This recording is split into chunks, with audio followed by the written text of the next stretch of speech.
James, what's up, everybody? And this is his setup, you guys. We have a Go FSR. It's a 4-season tent on top, so it's a triple layer insulated. I have a 270 awning on the other side from OVS. And then other than that, the vehicle's pretty much stock for now, but it is getting wrapped. It's getting like what, 33?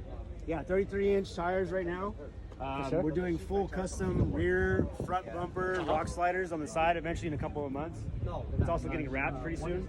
On top is about $3,000. For sure. And then the rack, which is the LFD, is around $2,000. So it's a $5,000 setup. $5,000. And it sleeps comfortable too?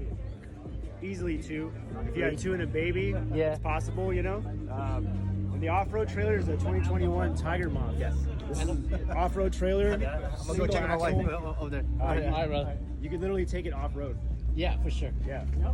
And it sleeps too comfortable too? How much did you spend on this, man? This one right here, after taxes and everything, was about $24,000. Yeah. It's actually designed by an ex-NASA engineer.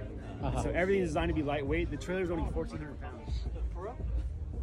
It has so the seating right here pulls out to a full-size bed. There is a table that goes in there.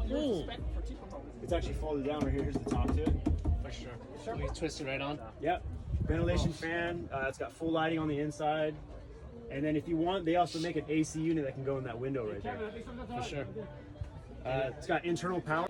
So cutting board, all that stuff. And then you have all your Nice. Yep.